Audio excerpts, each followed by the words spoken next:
Well, it's the day after Jose Mourinho got sacked by Spurs, so I thought it was a good time for a poem about my life as a Spurs supporter. It's called Having the Hotspur Hots. I've been a Tottenham fan since I was 3. Back then, when I went to a game, I had to stand on a box to see past somebody's knee. And that was just at reserve team matches where the crowds were fairly thin. I was so young, I couldn't keep count of the score. And at the end of the match, I used to say to me dad, did we win?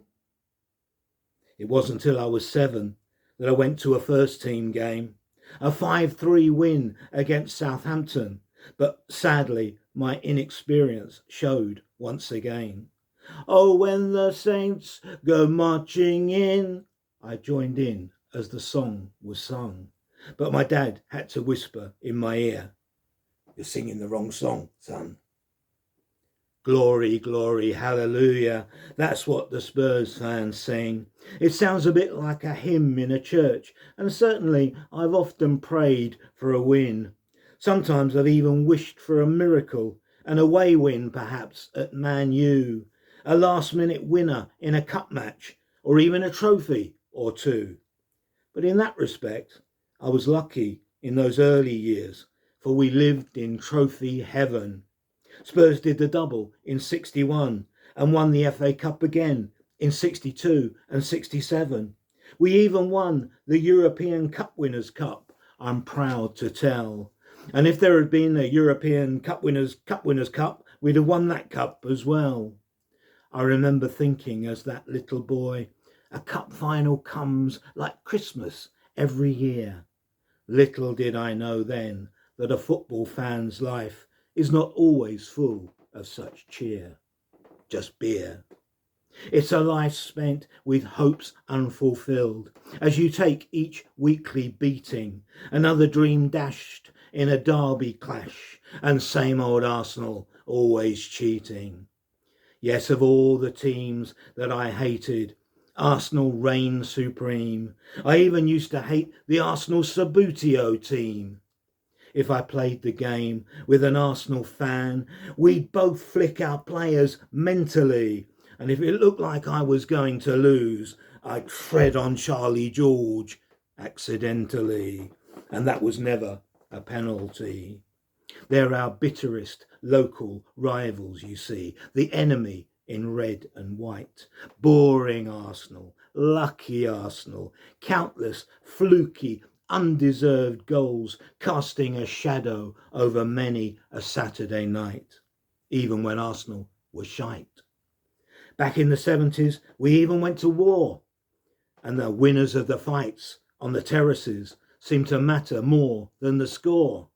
It wasn't just you'll never walk alone back then. It was often, slightly worryingly, you'll never walk again.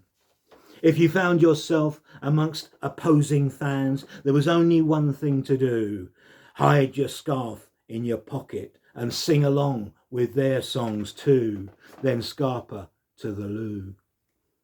But that was in the bad old days, when fans were treated like cattle. Over the years, the game has changed, but it's still a great sporting battle. We just don't take a rattle. The Premier League, all-seater stadiums, Sky TV and players paid monopoly money. At times, though, it looks like they spend half the cash on making their hairdos look funny.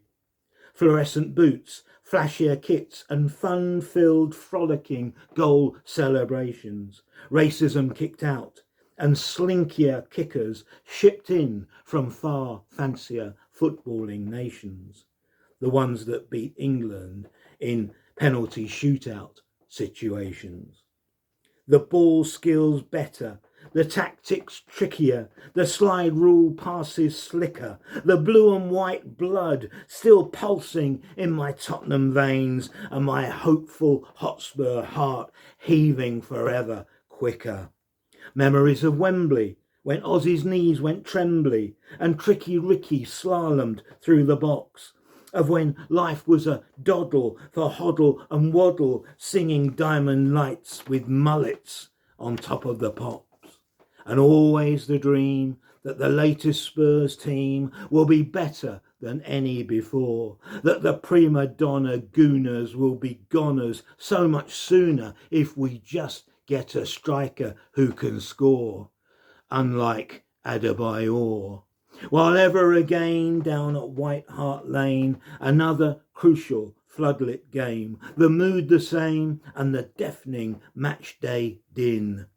The stands full of fans, filled with feverish plans for trips away to foreign lands and one more triumphant trophy win.